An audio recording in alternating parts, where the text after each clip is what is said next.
Bon, Si, Yoro, on bien. en a parlé ici hein, sur cette antenne, l'arrivée de Patrick Vieira, même si, comme Hervé vient de le dire, c'est pas encore officiellement acté. D'ailleurs, qu'est-ce que vous en pensez, cette annonce dans le contexte que nous connaissons et aussi tout ce qui a été dit depuis cette nouvelle? Pensez-vous que Patrick Vieira est l'homme de la situation? Alors, je vais commencer par cette annonce, juste après avoir lu le communiqué. Malheureusement, au Sénégal, vous savez, les journalistes ont la flemme de lire. Parce que le communiqué le plus important, c'était le dernier paragraphe, les 4 voire 5 dernières lignes. Et ils se sont limités au communiqué de Patrick Vieira, nouvel entraîneur de l'équipe nationale du Sénégal. Sauf que sur le dernier paragraphe, c'était écrit noir sur blanc qu'ils sont en train de négocier encore, que rien n'a été signé et que rien n'a été fait. Et moi, juste après le communiqué, j'avais sorti un tweet pour dire, mais c'est quoi encore ce bordel à la Fédération sénégalaise de football? Comment on peut sortir un communiqué alors que rien n'est signé? Alors, on sait qu'en football, tant que c'est pas signé, le deal n'est pas fait. Et même Hervé, quand il a tweeté, je lui dis, mais le mec, il n'a pas encore signé. Hervé a rigolé pour dire, mais ça veut dire quoi? Bon, je ne vais pas revenir sur la sortie de Bakary Cissé parce que c'est à partir de sa sortie que certains journalistes ont ouvert les yeux pour ah, mais donc il n'a pas signé. Mais non, mais c'était déjà dans le communiqué 24 heures avant, sauf que les gens, ils n'ont pas lu. Maintenant, pour revenir au profil, je crois qu'il a le profil pour diriger cette sélection nationale. Après avoir le profil, le juge de paix, ce sera les résultats. On le sait tous. Est-ce qu'il aura des résultats comme Pape? Est-ce qu'il aura les résultats d'Alucissé? Ça, je ne sais pas. Il aura un bon groupe d'excellents footballeurs.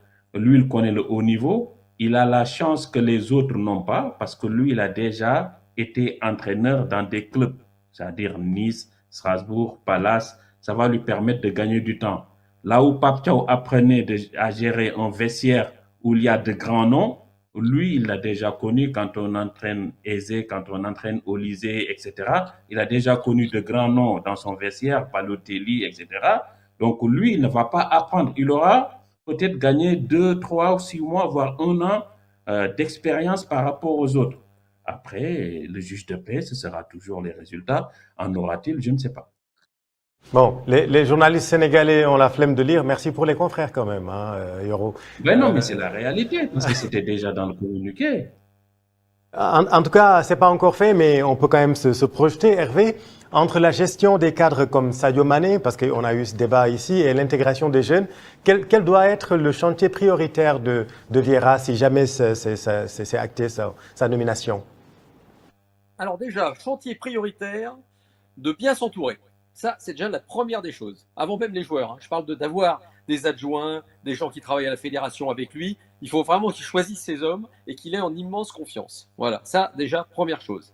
Deuxième chose, sur le plan du groupe, vous avez quand même un très très bon groupe. Ce qu'ils ont fait en 16e de finale de la Coupe du Monde, franchement, il ne faut pas oublier que l'élimination en Coupe du Monde, c'est lié à une erreur du gardien de but. S'il n'y a pas cette erreur du gardien sur le deuxième but, ils sont qualifiés, il n'y a même aucun doute là-dessus. Donc, ils étaient vraiment pas loin. Il y a un groupe qui a du potentiel. Les anciens, il y a certains anciens maintenant, ils vont tirer leur révérence. N'oublions pas quand même que Sadio Mané avait dit lors de la dernière CAN que c'était sa dernière CAN.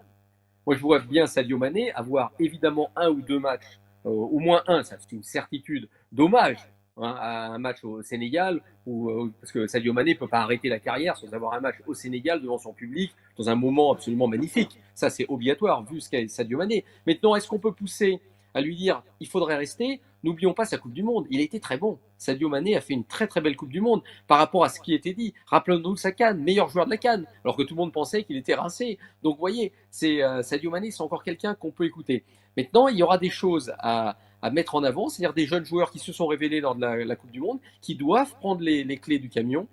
Je pense aussi à un joueur qui a été délaissé, alors je l'ai souvent écrit pendant cette Coupe du Monde, délaissé pour moi de manière très incroyable, très étrange, on va dire, c'est-à-dire Mamadou Sarr en défense centrale. Maintenant, il faut qu'il rejoue, hein, attention. Lui, il a besoin de retrouver un club, retrouver un challenge pour pouvoir jouer, parce que ça, Chelsea, ça va être encore difficile.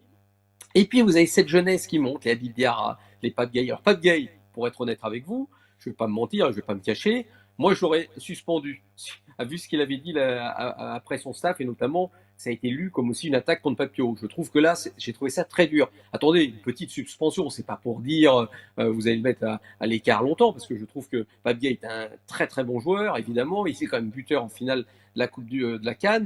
Et en plus, c'est quelqu'un de bien. Simplement, quand vous surréagissez comme ça, il faut, je le disais tout à l'heure pour Papio, il faut que quelqu'un soit capable de vous dire à un moment, tu as tort, tu n'as pas à dire ça sur ton entraîneur ou ton sélectionneur. Parce que tout le monde l'a lu, pas comme une attaque contre certains membres de la fédération, mais comme une attaque contre son sélectionneur. Et ça, c'est pas possible. Papio, vous savez, il était déjà détruit, vous avez vu tout ce qu'il a pris. Et puis d'un seul coup, un de vos joueurs clés qui commence à vous mettre la tête sous l'eau. Donc à un moment, on est capable de dire à un joueur, interdiction de parler comme ça, pendant 6 mois, tu n'en mets pas les pieds en équipe nationale. Mais évidemment que c'est... Et puis lui, il le comprendrait. Il va comprendre tout à fait qu'à un moment, on ne peut pas tout dire, tout faire dans une sélection nationale. Et c'est pas grave. Et puis 6 mois après, il revient, et puis il comprend, et puis ça le fait grandir aussi, d'une certaine manière.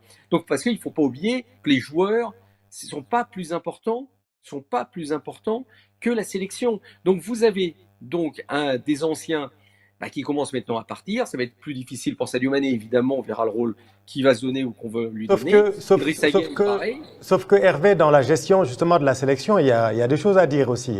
Parce que la Coupe du Monde, on sait tous ce qui s'est passé. Vous avez suivi même l'équipe du Sénégal. Vous étiez à Dakar. Également, vous êtes parti à la Coupe du Monde. Comment analysez-vous aussi, avec le recul, tout ce qui s'est passé et notamment le cas Pape Thiaw? Ah, mais moi, vous savez, depuis le début de la compétition, moi, j'ai toujours eu le même discours. Je l'ai écrit, donc tout le temps, donc c'est pour ça que je vais le répéter, sans aucun souci. C'est-à-dire déjà, mauvaise gestion de la préparation de la Coupe du Monde. On l'a vu avec l'histoire Papio, ça n'a aucun sens. Avec le départ, rappelez-vous quand même, j'y étais au Sénégal à ce moment-là, que vous partez le jour de la Tabaski. Mais comment on peut imaginer Sénégalais partir le jour de la Tabaski, alors qu'évidemment que les jeunes joueurs seraient allés en famille, auraient bravo, c'est ce qui se passe, bon voilà, et puis ça pourrait porter chance. Et là, vous partez le jour de la Tabaski. Non, mais ça n'a aucun sens. Dans un contexte absolument incroyable, à peine arrivé, vous avez déjà un match amical. Durant ce match amical, vous tentez de remettre Mamadou Sarr en condition parce que vous le faites jouer les 2 premiers matchs contre l'Arabie Saoudite et contre donc les États-Unis. Et finalement, le joueur qui joue jamais de toute la compétition, c'est Mamadou Sarr. Pourquoi? Parce qu'il y a eu la prime aux anciens, et ça a été une erreur. J'ai jamais compris, par exemple, que Koulibaly, qui est un immense joueur, moi j'adore Koulibaly, en plus c'est un type super, c'est un type vraiment formidable. Maintenant, il n'était pas capable lui-même de sentir qu'il n'était pas prêt. Vous jouez Kylian Mbappé sur le premier match, vous jouez Erling Haaland sur le deuxième match. Mais il n'était pas prêt, tout simplement. Et donc, il fallait donner tout de suite du temps de jeu à Mamadou Sarr, qui avait été préparé pour ça. Et puis Habib Diarra aussi avait la possibilité de jouer. Je trouve, si vous voulez, qu'il y a eu des choix qui ont été intrigants, on va dire. Pourquoi? Parce qu'on a laissé les anciens un peu avoir beaucoup de poids sur l'équipe. Il n'empêche que certains anciens ont été très bons.